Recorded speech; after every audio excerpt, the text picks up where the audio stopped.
1947 के बाद जब देश हमारा आज़ाद हुआ था, उसके बाद ऐसा लगा कि देश के हर प्रांत, हर एक जगह जुड़कर आगे बढ़ गया है। जुड़कर लगा कि सब लोग स्वतंत्र हो चुके, हर एक जीव प्राणी जितनी भी हो सब अपने आप को स्वतंत्र फील कर रहे थे। ऐसा 1947 के बाद हुआ जब देश आज़ाद हुआ। लेकिन अपने आप को कुछ ऐसे लोग जो मानते हैं कि हम साउथ के हैं और सिर्फ हम ही आज़ाद हुए थे और हम ही सिर्फ आगे बढ़े, ऐसा देखने को मिलता है भाई। और मिलता तब है जब कोई प्रतिनिधि किसी पार्टी का हो और इस तरह का बयान देता हो कि हिंदी भाषी के लोग टॉयलेट साफ करते हैं, हिंदी भाषी के लोग बेरोजगार इतने हैं कि वो साउथ में आते हैं, जॉब करते हैं और वो टॉयलेट साफ करते हैं। क्या मानसिकता दर्शाती है लोगों की और क्या नज़रिया है लोगों की आज भी कि हम उसी परिवेश में जी रहे हैं जो पहले हुआ करता था। हेलो दोस्तों, नमस्कार, जय हिंद।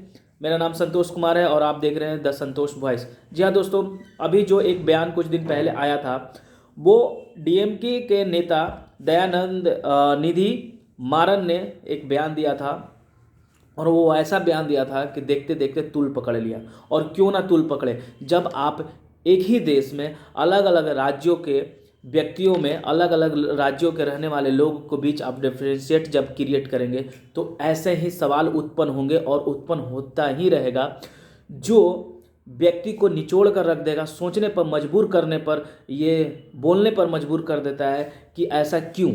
एक तरफ आप अपने आप को बहुत ज़्यादा ज्ञानी मानते हो और दूसरी तरफ आप दूसरे व्यक्ति को बहुत कम आंकते हो, ऐसा क्यों, जबकि ऐसा है नहीं। और ऐसा इसलिए नहीं है, कुछ है चीज़ें, मैं उस पर आऊँगा। सबसे पहली चीज़ कि एजुकेशन के मामले में देखें तो लोग बोलते हैं कि बिहार यूपी की जो एजुकेशन सिस्टम है, जो वहाँ की एजुकेशन दर है, वो प्रतिशत बहुत कम है अपेक्षा जो साउथ के राज्य हैं। ठीक है, उसका जिम्मेवार कौन है भाई? तीसरा बात ये कि बिहार यूपी ये दो स्टेट्स ऐसे हैं, सबसे ज़्यादा आईएएस, सबसे ज़्यादा यूपीएससी जो क्वालिफाई करते हैं यहाँ के लोग करते हैं। उसके बाद आप आईआईटीएन सबसे ज़्यादा यहीं से निकलते हैं। उसके बाद बड़े बड़े जितने भी पोस्ट हैं, संसाधन पर पहुँचने वाले लोग यहीं के हैं। लेकिन उनकी संख्या इतनी है, नेग्लिजिबल के बराबर मान सकते हैं, क्योंकि जितनी पोस्ट निकलती है वो आप भी समझ सकते हैं कि हमारी पॉपुलेशन की अपेक्षा कितनी नीचे है। और यही रीज़न है कि हम अपने आप को अच्छे संस्थान और अच्छे चीज़ों पर, पोजीशन पर पहुंचने के बावजूद भी हमारी जो राज्य की छवि है, खासकर यूपी बिहार के, ये दूसरे तरह का बना दिया गया है। क्योंकि ये हिंदी भाषा बेल्ट है, यहाँ के लोग हिंदी बोलते हैं और वो हिंदी बोलते हैं इसलिए लोग चिढ़ते हैं। अब भाई सवाल ये उठती है कि भारत, हमारा देश, यहाँ की जो भाषा है वो खासकर मुख्य जो है वो हिंदी है और ऑब्वियसली हिंदी बोलने वाले लोगों की संख्या ज़्यादा है, तो लोग चिढ़ते क्यों हैं? साउथ के लोगों को प्रॉब्लम क्या है? भाई तुम्हारी अपनी भाषा है, तुम अपनी भाषा में बोलो। बिहार में भी कई तरह के भाषा है, लेकिन हिंदी जो है, हिंदी भी अलग अलग तरीके से बोला जाता है। अब आप मगही देखो, वहाँ पर भी हिंदी है, वो टोन नज़र आती है, रूट है, हिंदी हमारी रूट है। अब आप इस तरह के बयान दोगे कि वहाँ के लोग टॉयलेट साफ करते हैं, इसका मतलब जितने लोग हैं सब करते हैं। भाई पहली चीज़ कि काम छोटा नहीं होता है। कोई व्यक्ति एक राज्य से दूसरे जगह, राज्य कहीं भी जाकर अपने देश में कहीं भी रोजी रोटी कमा सकता है। ये किसी की बाप की बकौती नहीं है कि वहाँ पर जाएगा तो दिक्कत है, वहाँ पर जाएगा तो दिक्कत है। तो ये तो फिर वही बात हो गई कि तुम्हारे लोग भी बहुत आते हैं जॉब करने के लिए, ऐसा तो है नहीं, चाहे कोई भी सेक्टर हो। तो हम लोगों ने तो कभी उस पर क्वेश्चन रेज नहीं किया, लेकिन आप लोग जो भी होता है मन में आप लोग बोल देते हैं। और क्या है, सरकार कार्रवाई भी नहीं करती है, क्योंकि सरकार को चाहिए वोट बैंकिंग। वोट बैंकिंग के लिए वो कुछ भी करेंगे, उनको कोई फ़र्क नहीं पड़ता है। बिहार के मुख्यमंत्री, बिहार के उप मुख्यमंत्री तेजस्वी यादव ने इस पर रिप्लाई दिया कि फिर यूपी में भी आप देख लीजिए। लेकिन क्या ये सही है? एक व्यक्ति इस तरह की भाषा को उपयोग करके कहीं ना कहीं डिस्क्रिमिनेशन लाता है लोगों में, लोगों की मानसिकता में चेंजेस लाता है। अब क्या होगा कि तंज कसना स्टार्ट होगा। हिंदी भाषी साउथ के, इधर नॉर्थ के, ईस्ट के, आपस में लोग एक दूसरे को मतलब बड़ा भला बुरा कहना स्टार्ट कर देंगे। अब जब ऐसे चीज़ें जब सामने आएगी तो हम एकजुट कहाँ हो रहे हैं, हम तो और टूट रहे हैं। फिर जब हम किसी में डिफ्रेंशिएट करते हैं भाषा के रूप में, उसके कल्चर के रूप में, उसके कामकाज के रूप में, तो ये तो गलत है। अगर ठीक है लोग यहाँ से वहाँ जाते हैं काम करने के लिए, बड़े बड़े फैक्ट्रियों में काम करते हैं, बड़े बड़े कंपनियों में काम करते हैं। तो हर कंपनी का एक पॉलिसी होती है, उस पॉलिसी के अंदर चीज़ें होती है कि मतलब डिपार्टमेंट होती है कि कौन कौन सा डिपार्टमेंट है। अब भाई एक बात बताओ, डीएमके के नेताजी कि एक कंपनी में बहुत सारे पोस्ट होते हैं, तो क्या जो एक बड़ा पोस्ट है उस पर सब व्यक्ति पहुंच जाता है? अब तुम तो ऐसे बोल दिया कि वो व्यक्ति ऐसे काम करता है, तो इसका मतलब ये है कि जो निचले कर्मचारी हैं, निचले पोस्ट पर काम करने वाले लोग हैं, उसके बीच भी तुमने उंगली कर दिया। ये तो बहुत गलती बात है भाई। ये दिखाती है मानसिकता, और आप कितना पढ़े लिखे हो, आपका व्यक्तित्व, आपके व्यवहार, आपके बोलचाल पर डिपेंड करता है। आप बहुत पढ़े लिख गए और आपको बोलना ही नहीं आता है तो क्या मतलब है? पढ़ना लिखना किसको बोलते हैं कि आपके अंदर बिहेवियर ही नहीं है, आप अपने आप को नेता मानते हो और फिर स्टेज पर जाते हो, कुछ भी उगल देते हो और लोग सोचेंगे कि आपको एक्सेप्ट कर ले, तो फिर तो ऐसा बात है नहीं भाई। फिर आपको क्या मिलेंगे भाई? फिर वही चप्पल जूते के माले आपको मिलेंगे जहाँ फूल मिलनी चाहिए। ये तो बहुत गलत बात है, और ख़ास करके आप एक व्यक्ति को नहीं टारगेट कर रहे हो, पूरे राज्य को टारगेट कर रहे हो, तो दिस इज़ नॉट एक्सेप्टेबल। अब जब कोई चीज़ लोग, बोला गया है ना कि सर से पानी जब ऊपर बहता है वो एक्सेप्ट नहीं करनी चाहिए। हम चुप तब तक रहते हैं जब तक लगता है कि भाई चलो कोई बात नहीं, कोई बात नहीं, लेकिन अब जब टारगेट ही करोगे पूरे राज्य पर, तो ये तो बहुत ही गलत बात है। सरकार को चाहिए कि ऐसे व्यक्तियों को कड़ी से कड़ी सज़ा दें, और सज़ा इसलिए दें और इनको सबक सिखाएं कि भाई आप किसी भी व्यक्ति के बारे में बोल रहे हो तो पहले सोच लो, ठीक है? और व्यक्ति के बारे में पूरे का पूरे राज्य पर ही टारगेट कर दे रहे हो कि वहाँ के लोग ऐसे हैं, इसका मतलब सब लोग वैसे हैं। न जाने तुम्हारे राज्य में कौन कौन से पोस्ट पर यहाँ के लोग वर्क कर रहे हैं। अब जो भाई सेंट्रल गवर्नमेंट की जॉब होती है तो ऐसा तो है नहीं कि वो राज्य सरकार में एक ही राज्य में जॉब करे, वो तो किसी भी राज्य में भेज सकता है जॉब करने के लिए, तो आप फिर उसको भी टारगेट कर रहे हो, तो ये तो गलत बात है। दूसरी चीज़, इसका जिम्मेवार कहीं ना कहीं हमारे नेता भी है, और नेता इसलिए हैं क्योंकि अपनी पॉलिटिक्स चमकाने के चक्कर में, अपने पैसे कमाने के चक्कर में हमें आगे बढ़ने की मौका नहीं देते हैं।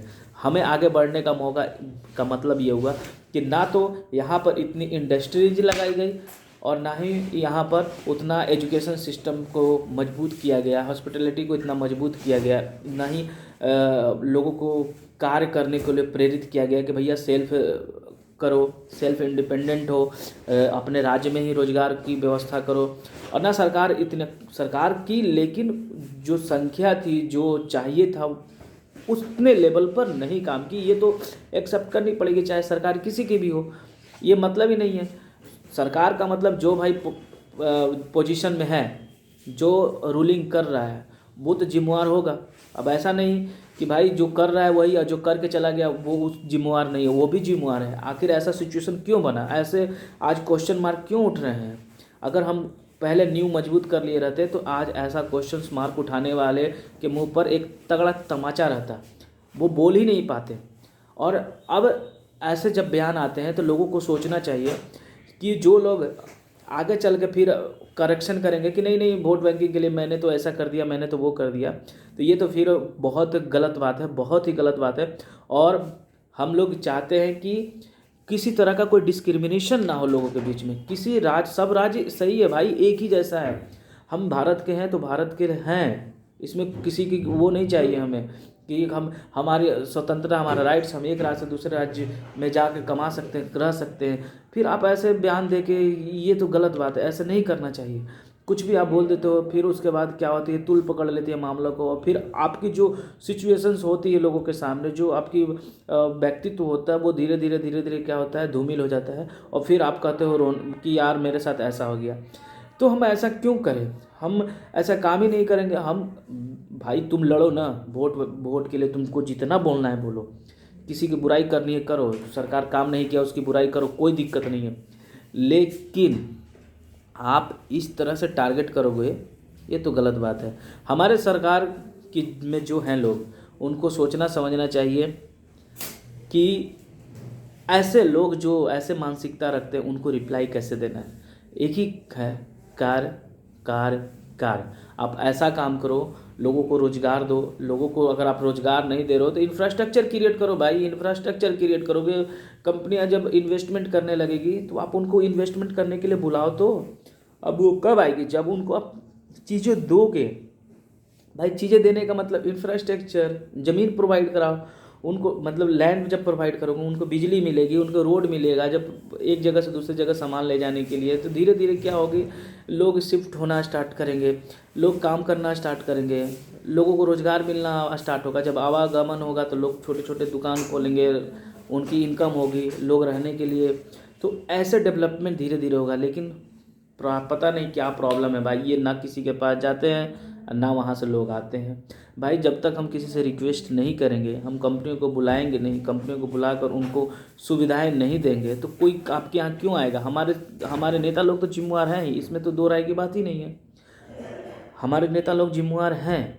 और आज भी सिर्फ वोट बैंकिंग की जब बात आती है तो ये कास्ट की बातें करते हैं, फिर जातिवाद की बातें करते हैं, जातिवाद की इतनी बातें करते करते करते ये फिर मतलब जातियों में इस तरह का भेदभाव फिर करवाने लगेंगे कि आपको लगेगा कि यार ये तो सही बोल रहा है, आपका माइंड वॉश होगा। और जब वोट की समय आएगी तो आप क्या चूज करोगे, आप ये नहीं देखोगे कि आपके बेटे के पास जॉब है कि नहीं, आपके परिवार में जॉब है कि नहीं, आपकी क्या सिचुएशंस है, आपकी इकोनॉमिक कैसी है कंडीशन, इकोनॉमिकल कंडीशन कैसी है, आप क्या बूस्टिंग हो रहे हैं day by day economic condition में, या फिर वही माइनस की ओर जा रहे हैं। आपके एजुकेशन सिस्टम में क्या सुधार हो रहा है जहाँ से आप एजुकेशन ले रहे हैं। जब तक आपकी चेतना में सुधार नहीं होगा, जब तक आपकी भावनाएँ आपकी चीज़ों को कंट्रोल करके आगे बढ़ने की प्रेरित नहीं होगी, तब तक कुछ नहीं होने वाला है। क्योंकि अनटिल एंड अनलेस देखा जाए तो आपके पैसे आने का स्रोत नहीं बनेगा तो आप डेवलप कैसे करोगे, आप चीज़ों को कैसे आगे बढ़ाओगे। तो इसके लिए तो सरकार तो जिम्मेवार है ना। सरकार 5 साल 10 साल में एक बार वैकेंसी लाती है 1 लाख, उसके बाद चुप हो जाती है, उसके बाद आपको तमगा मिल जाता है कि भैया इन्होंने नौकरी दे दिया, 1 लाख लोगों को नौकरी दे दिया, और हम खुश हो जाते हैं। और फिर क्या करते हैं, वोट अपना दे देते हैं। तो दोस्तों हमें इनसे बचना है, हमें सोचना होगा कि क्या ऐसे लोग जो ऐसे बयानबाजी करते हैं उनसे कैसे चुप करा सकते हैं। और सरकार को ये चाहिए कि ऐसे लोगों को घूसने तक न दे। बोलना तो जरूर, जैसे ऐसे हो उन पर कार्रवाई होनी चाहिए, क्योंकि आप किसी को लड़वा नहीं सकते, आप किसी को इस तरह से नहीं बोल सकते। जो व्यक्ति कमा रहा है, खा रहा है, चाहे कैसा भी कर रहा है, तो आप क्यों उसको उंगली कर रहे हो। आप किसान के बारे में बोल दोगे यार ये दिन भर वही करता है, किसान ही करता है, तो ये तो सही बात नहीं है। पूरा दुनिया ही खाना खा रहा है भाई, तो वो कहाँ से खा रहा है, किसान का ही तो देन है। आप उसी पर क्वेश्चन मार्क उठा दोगे कि तो मिट्टी में उसका देखो ना गंदा हो गया कपड़ा। यार तुम ऑफिस में बैठ के ज्ञान पे ले जा रहे हो, उसके बाद तुम बोलते हो कि क्वेश्चन मार्क उठा दे रहे हो। ये तो भाई बहुत गंभीर मामला है, बहुत गंभीर। देखने में लग रहा है कि बहुत छोटा है, लेकिन उन्होंने बहुत बड़ा गलती किया है, और इसके लिए सरकार को एक्शन लेना चाहिए ऐसे लोगों पर ज़रूर, ठीक है। और हमारे जो नेता लोग हैं उनको भी ध्यान देना चाहिए। और बाकी फिर से देखते हैं कि क्या चल रहा है। तब तक के लिए धन्यवाद, जय हिंद। आप स्वस्थ रहिए, हेल्दी रहिए और स्पोर्ट्स खेलते रहिए। तब तक के लिए धन्यवाद।